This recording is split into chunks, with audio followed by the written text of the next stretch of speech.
Julian Assange, the man who exposed many secrets of governments and organizations, is arrested in London. We will take a look at the charge and what this could mean for journalists and whistleblowers.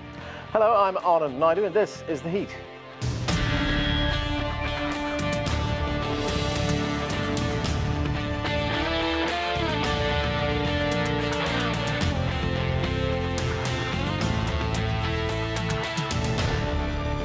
After taking political asylum for 7 years at the Ecuadorian embassy in London, Julian Assange was removed by British police.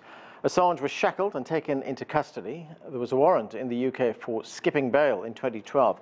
But the United States had also charged the Wikileaks founder with conspiring to hack a classified government computer back in 2010. He faces extradition and, if convicted, could be sentenced to at least 5 years in prison. To discuss Julian Assange's arrest, we welcome the former Technical Director for Intelligence at the US National Security Agency, William Binney. Thanks for joining us, Bill. You worked for the NSA for more than 30 years, but then you became a whistleblower criticizing its data collection program. Let's look at the events in London on Thursday. Julian Assange is arrested. British police go into the Ecuadorian embassy and arrest him there.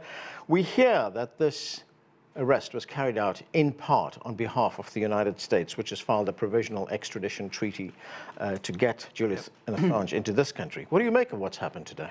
I suspect they're fabricating evidence just to get him extradited to the U.S., at which time they'll add many more charges, most of which will be based on what they'll call national security information, so it'll all be classified and hidden from public view, and so they'll probably try to go, just like they did with John Kiriakou or Chelsea Manning, they'll go behind closed doors with the judge, present the evidence, and no one from the defense is allowed to see it, and so therefore they'll be convicted in closed session.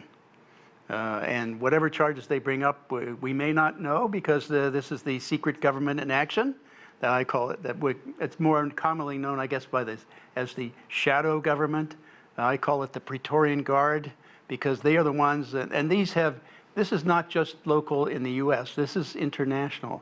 That's why you have all these countries participating together as a part of this, like Ecuador, Sweden, the UK, and the U.S. It's a part of that international secret society that's running behind what we propose, what we see is, or like to think of as our democracies, our republic. We vote for these people that are out front and honest with us. Well, for a fact, it's been demonstrated over and over again, and they're getting really arrogant about it because they've got control of the power. And so they can lie to us, they can lie to our Congress. It doesn't matter. They can fabricate evidence like the Russiagate issues and all that. They can manufacture things, and they've got most of the media going along with them. People like Julian Assange were outside that, and that's the thing they have to try to silence. At any cost, silence anybody telling the truth or in any way contradicting what they're saying. So the whole objective is to get the entire worldwide media to obey the orders of the shadow government. And we do know that there have been some people who've allegedly lied to Congress, and there's been absolutely no penalty paid. No. Yeah. They've also lied to the FISA court, right, and to the Supreme Court in the United States. In the case of, so are you saying that Julian Assange can be brought to the United States and be put on trial in secret? Yes, exactly. They've done that before. John Kiriakou experienced that. What they do usually is, in his case, they remove his clearance, so he couldn't see the evidence either. And so he would not know what evidence was used against him in the court. It was all done behind closed doors with the judge. John Kiriakou was the former CIA. Former CIA, yeah. Right. Bill, what kind of message does this send to journalists, not only in the United States, but throughout the world? This is a very bad precedent for journalism and news media, period. If they in any way produce and publish for consumption by the public anything that, in any way exposes what these secret governments are doing, then they're liable to be extradited from any one country that's a part of as an extradition treaty. They can fabricate charges and say, we need to extradite this person. This is a very bad precedent. Says now any country in the world can do this. You point to the standard of compromising national security, but there is another standard which journalists use, and that is in the public interest. Do you believe that what Julian Assange and Wikileaks did was in the public interest? Most of it, yes. I'm sure there's sensitive information that they shouldn't have done, But for the most part, I think what they've done is in the public interest, because it's exposed a lot of things that are going on that nobody wanted to deal with. And in fact, they cover it up. The government's covered it up. Like, for example, the collateral murder movie, the people being killed in Baghdad.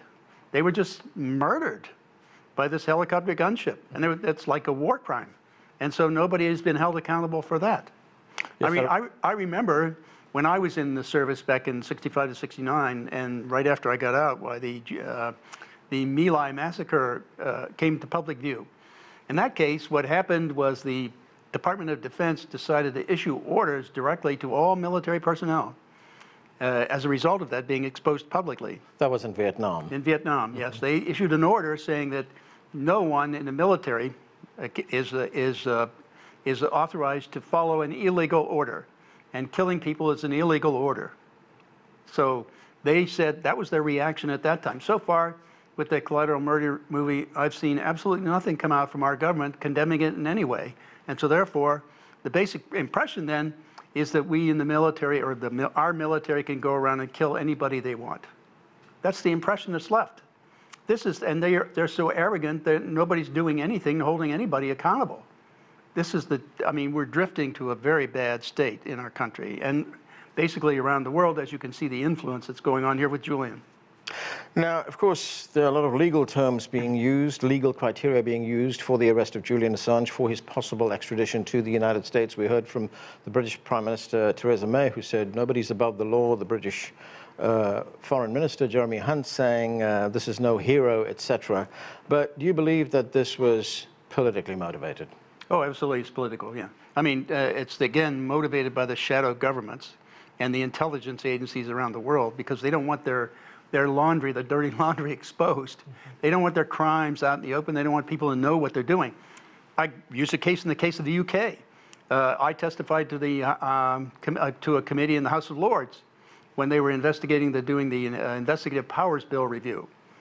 And I said, well, you know, your lawyers for GCHQ and GCHQ told your parliament that they could not differentiate the communications of parliament members from everybody else in the world in their bulk acquisition, so they just had to take it all in.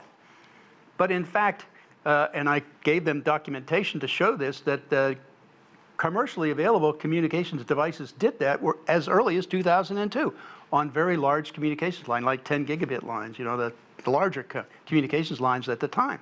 So they were being lied to by their own intelligence agency. And the same is true here. That's how they did it here. Very quickly, Bill, we've just got a few seconds left. You talk about the dark state, the shadow government, etc. But there are committees in Congress which are charged with oversight to make sure that these abuses don't take place. Yeah, and they don't fulfill their obligation. They've been a part of the entire process all along. In other words, they're sustaining it because they get more money into the agencies they oversee. That makes their position look better. So instead of doing it, they simply go along. The intelligence agencies are telling them, you have to do this. You have to give up privacy to have security. That's been a lie from the beginning. All they need is a professional, discipline-focused approach, and they could succeed. Bill, Binney, we're going to have to leave it there. Thanks so much for joining us. You're welcome.